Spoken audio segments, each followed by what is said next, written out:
అవకాశాలు కల్పించడానికి ఒక పెద్ద పారిశ్రామిక వాడను, ఒక ఇండస్ట్రియల్ పార్కును మన దగ్గరనే అభివృద్ధి చేసుకుందాం.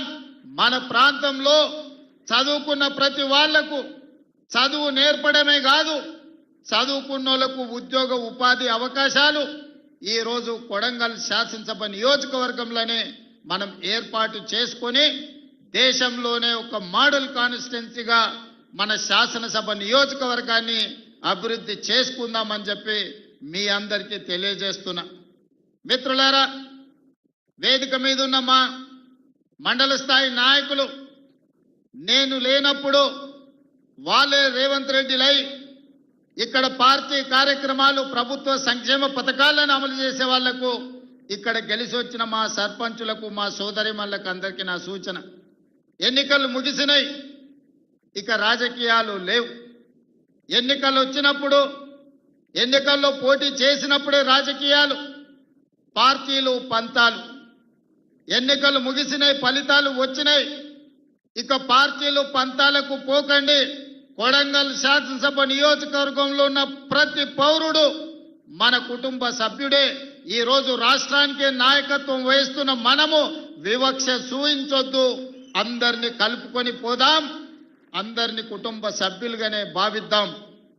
వేదిక మీద ఉన్న మా మండల నాయకులకు కూడా నేను సూచన చేస్తున్నా, ఎక్కడైనా మీరు చెబితే వినలేదనో, మీరు నిలబడొద్దంటే ఎన్నికల్లో పోటీ చేసిండ్రనో, లేదా పక్క పార్టీ నుంచి గెలిచిండనో ఎలాంటి వివక్ష చూయించకండి. ఒకవేళ చూయిస్తే ఆ గ్రామానికి అన్యాయం జరుగుతుంది. ఎవరైనా ఎట్లయినా గెలవనియండి. మన నియోజకవర్గంలో ఏ గ్రామంలో, ఏ తండాలో ఏ సమస్య ఉండకూడదు, ఏ వివక్ష ఉండకూడదు. ఈ నియోజకవర్గంలో అందరూ మనకు కావాల్సిన వాళ్ళే. నిన్నటి వరకు ఏవైనా చిన్న చిన్న తేడాలు, చిన్న చిన్న అంశాలు ఏమైనా ఉన్నా వాటిని పక్కన పెట్టండి. ఈరోజు మనము పెద్ద హోదాలో ఈ నియోజకవర్గం ఆశీర్వదిస్తే బాధ్యత నిర్వహిస్తున్నాం. పెద్ద హోదాలో మనం ఉన్నప్పుడు పెద్ద మనసుతో మనం వ్యవహరించాలి. చిన్న చిన్న విషయాలను, గ్రామ కక్షలను పెంచి పోషించకూడదు. గ్రామ కక్షలకు వ్యతిరేకంగా గ్రామాల అభివృద్ధికి పాటు పడే విధంగా ప్రతి గ్రామానికి, ప్రతి తండాకు రోడ్డు, గుడి, బడి, నీళ్ల ట్యాంకు, చదువుకోవడానికి పిల్లలకు విద్య, వైద్యాన్ని అందించి ఈరోజు మనము ఉన్నతమైన, నాణ్యమైన సేవలను ఈరోజు మనం ప్రజలకు అందించాలి. ఈరోజు నేను ఒకవేళ సమయం పూర్తి స్థాయిలో మీ దగ్గరికి రాలేకపోయి ఉండొచ్చు, కానీ నాకు తెలియని విషయం లేదు. 10 సంవత్సరాలు గెలిచినా ఓడినా మీ మధ్యలోనే ఉండి ప్రతి గ్రామం తిరిగిన, ప్రతి గ్రామం పేరు, ప్రతి తండా పేరు, ఆ గ్రామంలోనో ఆ తండాలోనో ఏ పార్టీకైనా మీరు పని చేసినా ఆ పార్టీ నాయకుల పేర్లు నాకు సంపూర్ణంగా తెలుసు. అందుకే 2009 నుంచి 2023 వరకు ఎక్కడ నిలబడ్డా, ఎక్కడ గెలవడానికి అవకాశం ఉన్నా మళ్ళీ ఇక్కడికే వచ్చి మీ మధ్యలోనే ఉండి ఇక్కడే ఎందుకు పోటీ చేసినా అంటే ఇది నా కుటుంబము, ఇది నా సొంత ప్రాణంతో సమానము. అందుకే కొడంగల్ శాసనసభ నియోజకవర్గం నుంచే తిరిగి ఎన్నికల బరిలో దిగిన. 2018లో కుట్ర జరిగి ఓటమి చెందిన మీరు నిండు మనసుతో మళ్ళీ మల్కాజ్గిరి పార్లమెంట్లో నిలబడితే వందలాది వేలాది మంది కార్యకర్తలు ఇక్కడి నుంచి అక్కడికి వచ్చి సొంత ఖర్చులు పెట్టుకొని ఇల్లు తిరిగి కాళ్ళకు దండం పెట్టి అక్కడ ఉన్న ఓటర్లకు మా కొడంగల్లో అనుకోని తప్పిదం జరిగింది, ఈ రాష్ట్రానికి నష్టం జరుగుద్ది, మా అన్న ఓడిపోతే మల్కాజ్గిరి పార్లమెంట్లో అని మీరే తిరిగి 35 లక్షల ఓట్లున్న మల్కాజ్గిరిలో 14 రోజుల్లో మళ్ళీ ఇక్కడి నుంచి వచ్చిన కొడంగల్ కార్యకర్తలే ఆనాడు అవిరాళమైన కృషి చేసి గెలిపించడం జరిగింది. కృతజ్ఞత తీర్చుకునే అవకాశం వచ్చింది. మీకు నిజంగా సేవ చేసే భాగ్యం నాకు కలిగింది. ఈ రోజు నేను అనుకుంటే ఏదైనా చేయగలిగిన స్థాయిలో మీ ఆశీర్వాదంతో నేను ఉన్నా. ఇంతకంటే పెద్ద పదవి వచ్చేది లేదు, ఇంతకంటే మంచి అవకాశం దేవుడు ఇచ్చేది లేదు. ఇంత గొప్ప అవకాశం, ఇంత మంచి పని చేసే అవకాశం వచ్చింది ఈనాడు. అందుకే మా సర్పంచులకు, ముఖ్యంగా మా మహిళా సర్పంచులకు, ఇంజనీరింగ్ చదువుకున్న ఆడబిడ్డలు కూడా ఈరోజు సర్పంచులుగా గెలిచి ఉద్యోగాలు వదులుకొని ఈరోజు ప్రజా జీవితంలోకి వచ్చిండ్రు. వాళ్ళందరికీ నా సూచన ఒక్కటే, మీ గ్రామానికి ఏం కావాలనో మీరు ప్రణాళికలు సిద్ధం చేసుకోండి.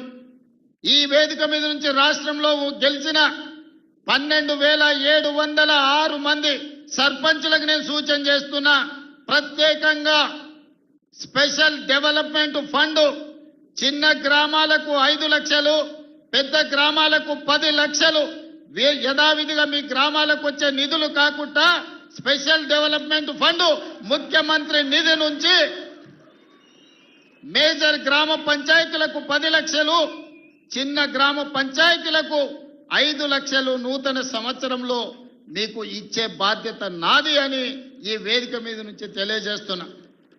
కేంద్ర ప్రభుత్వం నుంచి, రాష్ట్ర ప్రభుత్వం నుంచి వచ్చే నిధులకు ఈ నిధులు అదనం. ఇవాళ మీరందరూ గ్రామంలో ఏదో చెప్పి ఉంటారు, ఎన్నికలకు పోయినప్పుడు ప్రభుత్వం నుంచి వచ్చే నిధులు మీకు సరిపోకపోవచ్చు, లేదా మీరు ఏదైనా ప్రత్యేక మాట ఇస్తే ఆ మాట నిలబెట్టుకోవాలంటే మీకు కష్టం అవుతుండొచ్చు.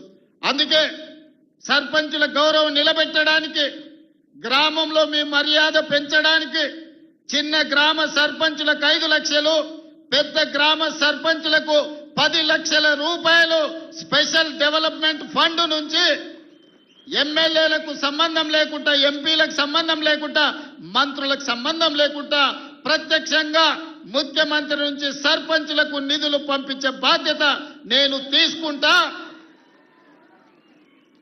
ఈ కొడంగల్ వేదిక మీద నుంచి మా సర్పంచులందరికీ నేను విజ్ఞప్తి చేస్తున్నా, ప్రణాళికలు సిద్ధం చేసుకోండి.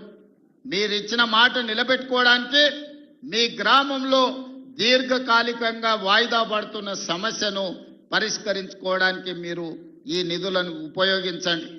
దాంతో మా సర్పంచ్ గారు ఇచ్చిన మాట నిలబెట్టుకున్నారు. ముఖ్యమంత్రి గారి నుంచే డైరెక్ట్గా ప్రత్యక్షంగా నిధులు తెచ్చుకోగలిగిన మా సర్పంచులని మీ గౌరవం నిలబడుతుంది, మీ మర్యాద పెరుగుతుంది. అందుకే ప్రత్యక్షంగా ఈనాడు ఈ గ్రామ సర్పంచులకు నిధులు ఇవ్వాలి అని నిర్ణయం తీసుకున్నా. మిత్రులారా, ఈ వేదిక మీద నుంచి తెలంగాణ ప్రజలకు నేను సూచన చేస్తున్నా, 2023 డిసెంబర్లో మీరు ఆశీర్వదించి మెజారిటీ ఇచ్చి ప్రభుత్వాన్ని ఏర్పాటు చేసింది. 2 సంవత్సరాలు నిండుగా పూర్తి చేసుకున్నాం. ఆనాటి నుంచి ఈనాటి వరకు గత 10 సంవత్సరాలలో ఆ ప్రభుత్వం ఇవ్వని రేషన్ కార్డులు ప్రతి గ్రామంలో ఇచ్చినాం. ఇవాళ మీ గ్రామంలో ఎవరికైనా రేషన్ కార్డులు రాకపోతే గ్రామ సర్పంచులందరికీ విజ్ఞప్తి చేస్తున్నా, ఇల్లు తిరగండి, పేర్లు రాసుకోండి, ప్రతి ఇంటికి రేషన్ కార్డు ఇచ్చే బాధ్యత రాష్ట్ర ప్రభుత్వం తీసుకుంటుంది. దాంతో మీకు గ్రామాల మీద పట్టు పెరుగుతుంది. ఈనాడు దొడ్డు బియ్యం తినాలంటే బర్లకు దానా పెట్టేది, మరి ఈరోజు